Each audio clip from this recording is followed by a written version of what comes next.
एक ऐसे मंदिर के बारे में बताने वाले हैं जो महाभारत काल से जुड़ा हुआ है। इतना ही नहीं, अगर आप इसे देखना चाहते हैं तो इसके लिए आपको समुद्र के अंदर जाना पड़ेगा। इस मंदिर के बारे में हर कोई नहीं जानता। अगर आप इस मंदिर के बारे में जानना चाहते हैं तो वीडियो को बिना स्किप किए हुए पूरा देखें। ऐसा माना जाता है कि द्वापर युग में युद्ध के बाद भगवान श्री कृष्ण ने मथुरा वृंदावन को छोड़ने के बाद समुद्र तट पर द्वारका नगरी बसाई थी।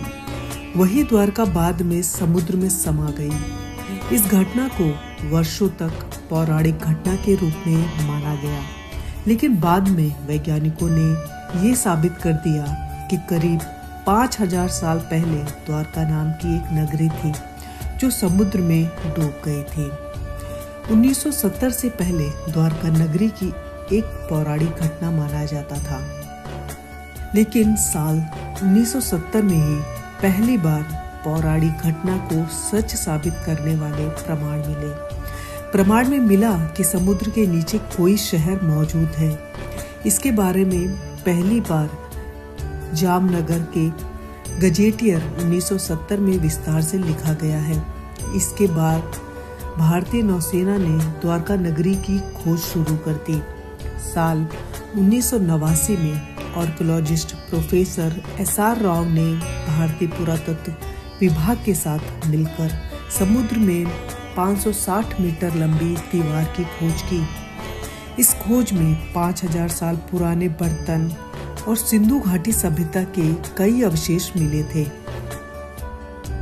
साल 2005 और 2007 के दौरान भारतीय पुरातत्व सर्वेक्षण और भारतीय नौसेना की टीम ने समुद्र में जाकर टूटे फूटे पत्थरों की खोज की। इस तरह के पत्थरों का इस्तेमाल इमारत बनाने के लिए किया जाता था।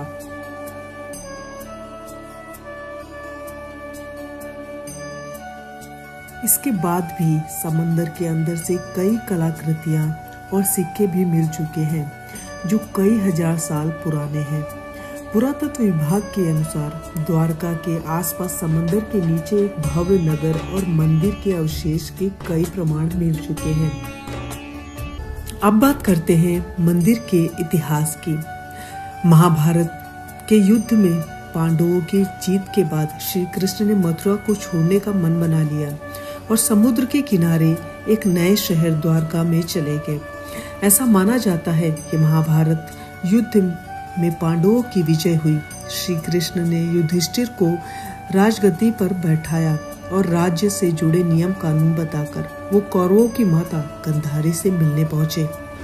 कृष्ण के आने पर गांधारी पहले तो फूट फूट कर रोने लगी और फिर क्रोधित होकर उन्हें श्राप दे दिया। उन्होंने कहा कि तुमने मेरे कुल का नाश किया है, तुम्हारे कुल का अंत भी इसी तरह होगा। श्री कृष्ण साक्षात भगवान थे। वो चाहते तो श्राप को निष्फल कर सकते थे। क्योंकि भगवान श्री कृष्ण ने अपने जन्म को मनुष्य रूप माना था, इसलिए वो अपनी मृत्यु के लिए मानसिक रूप से तैयार थे। लेकिन उन्होंने मानव रूप में लिए अपने जन्म को मान रखते हुए माता गांधारी को प्रणाम करके वहां से चले गए।